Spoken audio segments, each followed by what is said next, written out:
Good morning les amis, comme on dit bonjour ici en Norvège.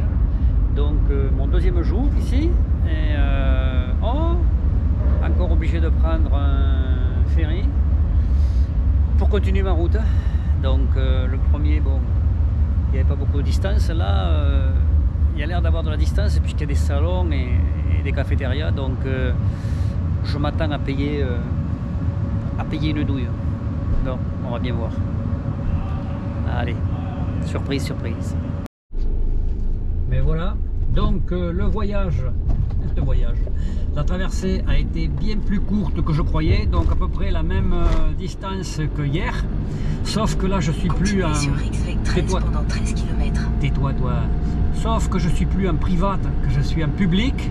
Donc hier, pour la même distance, j'ai payé 23 €, et là, dans le public, j'ai payé 12,38 €.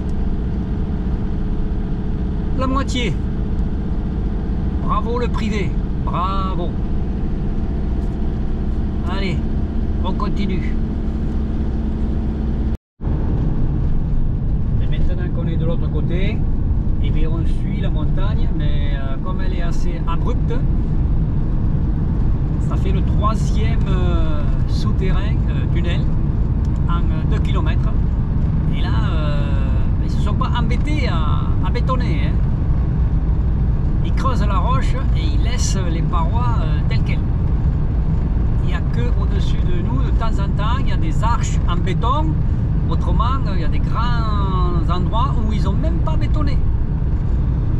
Donc, il faut qu'ils aient confiance à la structure de la montagne. Mais c'est assez spécial. C'est assez spécial. Ouais.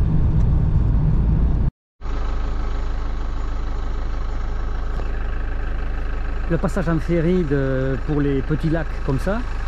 Alors pour les petits lacs, je n'en parle pas, ça fait des kilomètres et des kilomètres de longueur. Mais je comprends, quand vous voyez en face les parois qui descendent à pic dans l'eau, difficile de faire une route. Là, ils ont fait la route de ce côté. Pourquoi? Parce que la pente était plus douce. Donc je comprends le ferry. Donc où que vous rouliez, bon en Norvège du Sud, hein, où que vous rouliez, le paysage est fantastique. Dommage qu'il n'y ait pas le soleil. Regardez comme c'est magnifique. Et là-bas, nous voyons encore de la neige sur les sommets. Preuve qu'il ne doit pas faire si chaud que ça là-bas. Donc en plus, je me dirige par là-bas pour aller voir la troll Tunga, la langue de troll. Donc on va bien voir ce que ça veut dire. Une des particularités des routes norvégiennes, c'est que il y en a beaucoup qui sont vraiment très étroites. Et tout à l'heure, bien sûr, deux camping-cars sont arrivés en face. J'ai dû me serrer, mais ça passait pas quand même parce que les accotements étaient pas stables. Donc, bien sûr, j'ai touché la barrière avec mon camping-car. Allez, une marque de plus. Qui viendra de la Norvège, une signature de plus. Je l'avais lu que beaucoup de routes en Norvège n'étaient pas larges, et je comprends, quand c'est taillé dans le rocher comme là, ils se sont pas amusés à agrandir, faire une véritable 2 voies quoi. Donc là c'est 1 voie et demie. Donc c'est pour ça qu'ils ont prévu de temps en temps des petits parking pour qu'on puisse se croiser.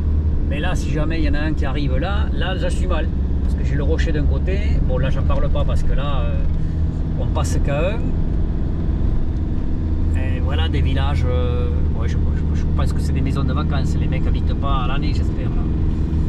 Parce que l'hiver, ça doit être rude. Mais c'est magnifique. Magnifique.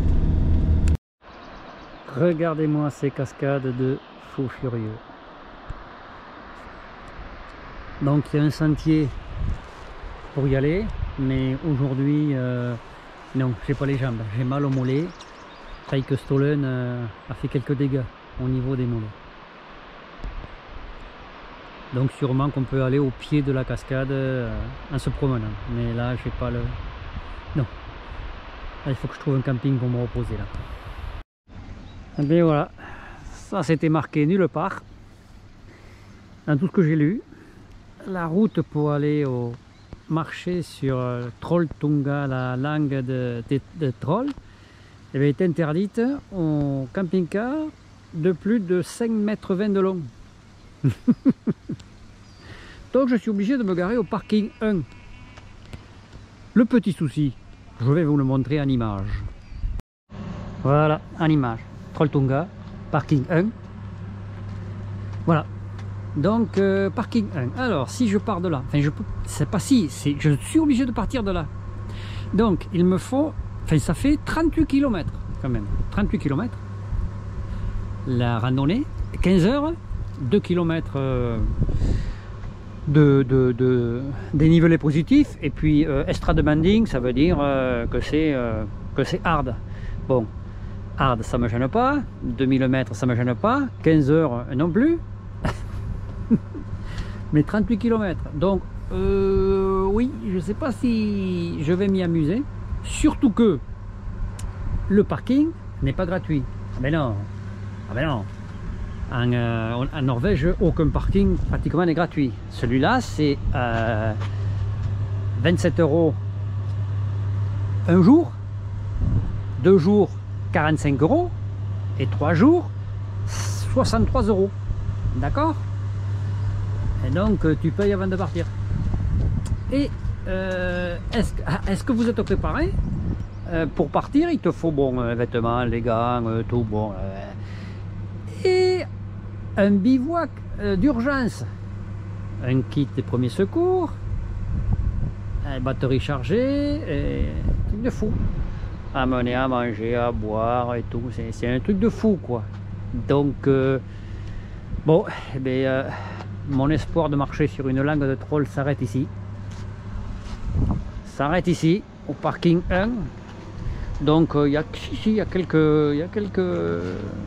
personnes qui sont parties. Ouais, 1, 2, 3, 4, 5, 6, 7, 8, 9, 10, 11, 12, 13. Ouais, 13 camping-cars et fourgons. Même les fourgons qui auraient pu monter, ils sont arrêtés là. Puisque ils n'étaient pas... ils faisaient pas plus de 5,20 mètres quoi. Bon, mais donc. Bon, et bien... Trolltunga, en image. Bon, avant de repartir, donc là vous voyez quand même que la neige elle n'est pas très loin, donc ils doivent quand même faire encore frais sur les hauteurs.